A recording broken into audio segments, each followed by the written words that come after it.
Hello and welcome to Robinson Hall Experts Talk. My name is Laura Saunders, Marketing and PR Manager, and today is the 13th of February and I have David Jones and Hugo Bryan with me. We are here to talk about the development market.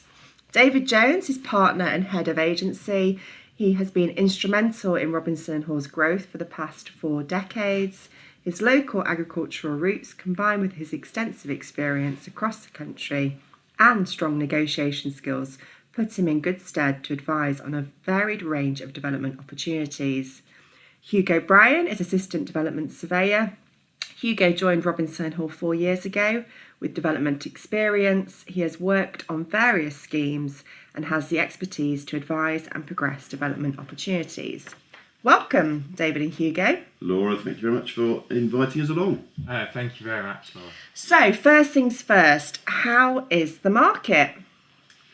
Well, Laura, thank you very much. The market, of course, is very varied, and we deal with everything from a single building plot up to sites of maybe 500 or 1,000 units. So it varies hugely, and I would just say that at the moment there's sort of mixed feelings out there. The government is certainly its intentions seem to be very pure in wanting to drive development on. They perhaps won't get to the numbers they want to get to, but they are sorting out some of the blockages in the planning process. So that gives everybody a bit of a fillip.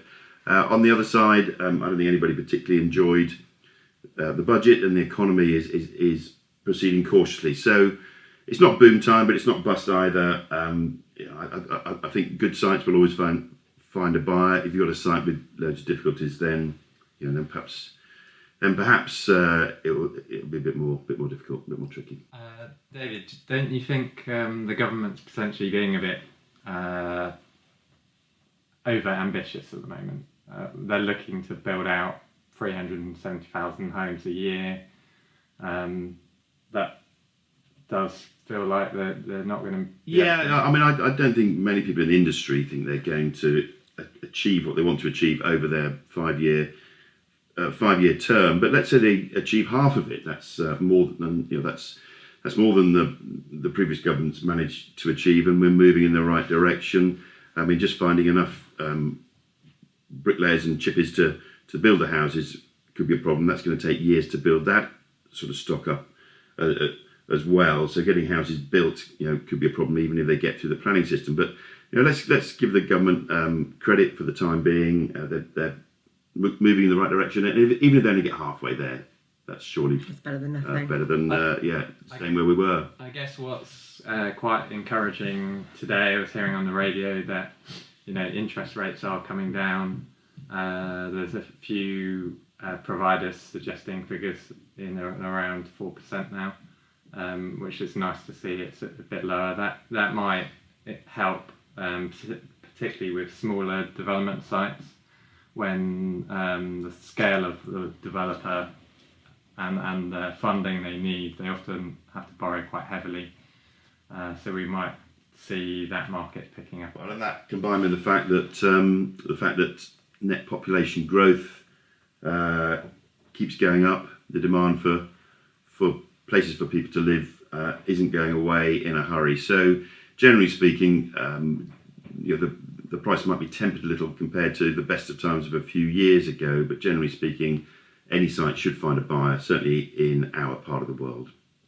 And I guess we're also seeing that there's not too many sites out there at the moment, and when there's a short supply of sites, there's always going to be demand. There's always going to be demand, but yes, demand is up and supply is down, and perhaps it's just worth saying at this moment that the process of getting from first thoughts about developing a greenfield site to actually getting somebody moving in can take years. I mean, literally decades sometimes, but it takes many years. First of all, the landowner's got to work out how they're going to pursue the planning. Then they've got to be successful in the planning. Then it's got to be sold. And even once we've sold sites to developers, they have to go back to get their reserved matters consent, which is their sort of detailed consent, and they have to get contractors lined up. And after we've sold a site, it can be a year before they even start on site. and then they've got to build the first houses, which can be another year before anybody moves in. So it's just a long process. And if anybody thinks that this government or any government can turn the tap on and off in their first few months, then they don't really understand the business. It's a very long-term process. Okay. Are you finding that development opportunities, there are some that are more popular than others in regards to size, location, or is it a general mixed bag? We're seeing small sites. Previously, they were struggling due to lack of finances. Again, going back to what I was saying before, interest rates being high, people didn't have the free capital to spend money on these smaller schemes where they had to be borrowing heavily. I guess we're seeing that market start to pick up a bit with the interest rates coming down and small housing developers feeling like that could potentially continue into the future. And I think at that end of the market, the smaller end of the market, there are just many more developers around. There are small builders who start off doing one plot and they build up to 2 and 4 and 8. And there's always a lot of competition down at the bottom end if they can raise the money. Up at the top end of the market, obviously we're, I suppose, limited a bit to the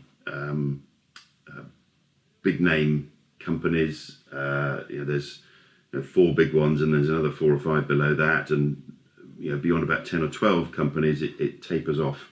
So for the really big sites, limited number of buyers, but they do have to keep buying sites if they want to keep calling themselves house builders. And in fact, we just launched quite a considerable size site in Biggleswade for 416 houses, and we're already seeing a lot of demands, requests for the data room from the big house builders. That's good. Is that available to tender now, the Biggleswade site? Yes, in fact we only launched a few days ago. Perfect. So if you're a developer listening, check out our Yeah, website. do check out our website and we'll give you access to the data room. So what advice would you give to a landowner that is potentially considering development? Well, first piece of advice is give us a call and let us come out and have a look at the land, and we'll give our opinion. Different landowners, of course, are in different situations. Some can afford to promote the land themselves, but it is a very expensive process, and you can very soon be into tens of thousands and even hundreds of thousands of pounds, and for the big sites it can be millions. In fact, David, on that, we recently got approached by a client who'd spent a load of money on planning, and we were asked to look over the planning application because they had to withdraw it because they'd spent a load of money but they weren't advised well enough, and the actual advice might be that they don't proceed with the current planning application and they have to start again. Yeah, sometimes advisors are very good in creating jobs for themselves that earn the money that isn't necessarily the best thing for the landowner.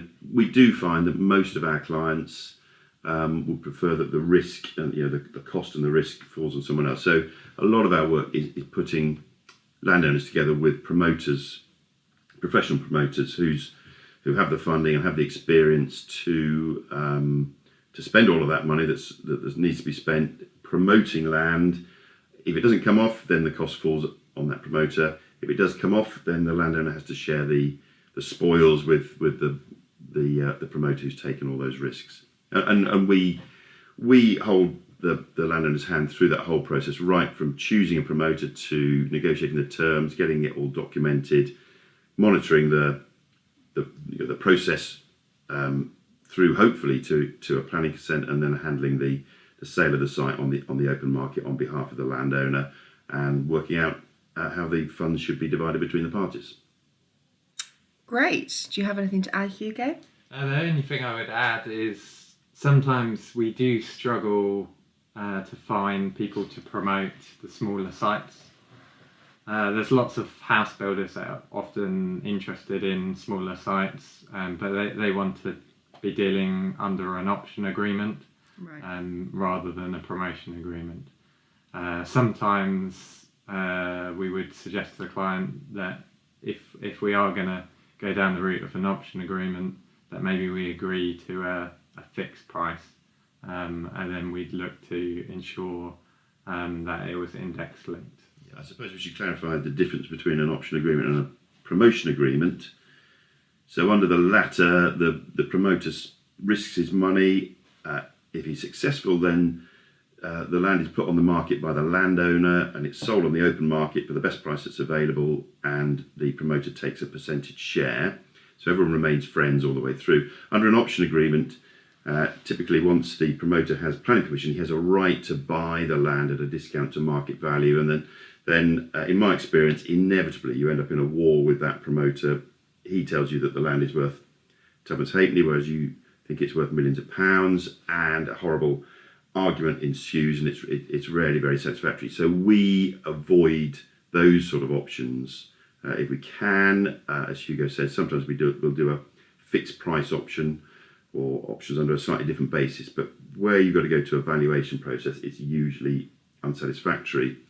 But for these small sites, sometimes we do have to go down that road because the promoters prefer to go for the bigger sites. And one thing I would add to that is that sometimes these smaller sites, the clients are adamant that they have to achieve a full planning consent.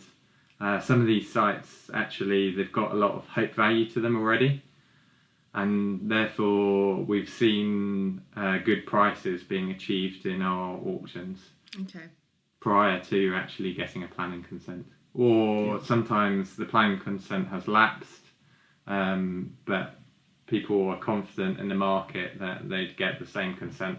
So if it's an obvious site, it's going to succeed. Maybe there's a discount to its full value, but it might be better for the landowner just to take a sale at that discount and move on and let someone else make a bit of extra profit out of it. Okay. So if I'm a landowner, I've got a plot of land and I am debating what to do with it, why choose development over other options? Well, I suppose the other options are to carry on farming that land or diversify it one way or another. Well, I suppose if there's a diversification that's going to make good money, then there's plenty of farmers that do all sorts of schemes that they wish to pursue. But usually, residential development will be it provides an opportunity for a large sort of capital injection into a business. It's like a once in a generation opportunity, and very few people would. Whatever they might say, very few people would turn down that opportunity, and you can always pursue the diversification scheme on another piece of land that perhaps has less hope on it. Okay. And we see that when people have been successful, the first thing they're looking to do with their money is actually buy more farmland. Yeah, so I guess the farmland market is for another day, but the farmland market has been driven quite hard by those with rollover funds from development schemes, and the farmers that have managed to grow their farms have very often been on the back of development. Okay, so do you have any future predictions for the market? I know it's a difficult question to ask. I'm not asking you to look into a crystal ball, but can you see anything happening on the horizon? Firstly, I would say it is a difficult question to ask because nobody quite knows where the market's going at the moment. As I said previously, we've launched 2 sites to the market, one larger one smaller one, and the feedback I'm getting is pretty positive, and therefore I think house builders are looking to the future, as they always have to do, because if they're looking to buy the site, they then have to go in to get reserved matters if we're selling it based on our outline consent. And by the time they've got reserved matters and they've built out the site, and then looking at the point of sale, this could easily be 3 years down the line, and therefore they've always got to be looking to the future. And given that we're getting increased interest at the moment on our 2 sites that we've launched, I would suggest that house builders in particular are starting to see that the future could be a bit more positive. Yeah, I think what I've learned over the last 35 plus years in business is that nothing stays the same for long. So when the market's on a high, it's usually about to go down, and if the market's on the bottom, it's usually about to go up. So everything's always on the move. I think we've had a difficult couple of years since the sort of tail end of the worst end of the Conservative government. And I think it's time for things to pick up. There are difficulties in the economy, but all the other signs are there. The government wants to release numbers. We've got increasing demand from a growing population. We've got a development industry that's good to go if they can get the consents through. So I don't see why things can't pick up over the next couple of years. And as Hugo says, if you're selling a site today, the development companies are trying to guess, if you like, what the selling market will be in 2 or 3 years' time. It doesn't really matter what it's like today. And I think that they're all seeing that things must be on the up. Maybe not boom time, but as long as they can sell their houses in a reasonable time at a reasonable price, then they'll keep going. That's good to know. So it sounds like if you have got or you're considering development, then now really is the time to pursue that and progress. Yes. Now is always the time. Now is always the time. What we haven't mentioned so far is the changes to the National Planning Policy Framework, which came out at the end of last year. We're now finding we're getting quite a few inquiries from clients who have land within the green belt because they've heard about this grey belt that we're still learning about at the moment, but we feel that there are potentially more opportunities, and the government are trying to open up the green belt more than they have done previously. We did actually have an article about the green and the grey belt in our last email newsletter. So if you did want to find out a bit more information about that, then have a look at our news page. Well, and give us a call as well, because the legislation behind the grey belt is it's coming forward as we speak. We'll learn a lot more over the next month or two. There might be changes ahead. Can you control who buys your land and what they do with it?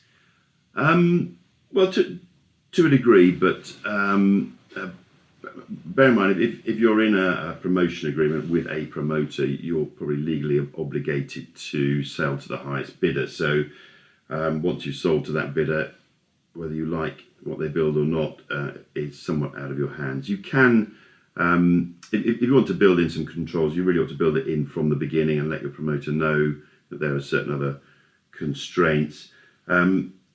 But in my experience, most landowners simply want to sell whatever they might think at the outset about creating a legacy or leaving something they're proud of. Most landowners would sell for the highest price. There has to be a good reason to put constraints on a buyer, which is going to affect the price that you're going to be paid. Yeah, so that's exactly the point. Is you can have more constraints, but they come at a cost. Okay. So ideally, we're advising that you're selling land with as little constraints as possible, so that when you come to selling it, you're getting the best possible price. You can. Great. And what if land doesn't get into the local plan? We haven't talked about the local plan, but I know that obviously the government have a local plan and lots of villages have goals to achieve. Yeah, each local authority has a local plan that they're meant to review periodically and keep it up to date. A lot of parishes will have a neighbourhood plan that, again, they need to review and keep up to date. And of course, most parcels of land that are put forward to those review processes fail. Most parcels that are put forward are not allocated, because many more parcels are put forward than could ever be allocated in one round. But if it's a good site, keep promoting. There will always be another local plan around the corner. There will always be another neighbourhood plan around the corner. And we sell sites that we've been working on for 30 years that have been through 4 or 5 local plan reviews, and eventually they secure success.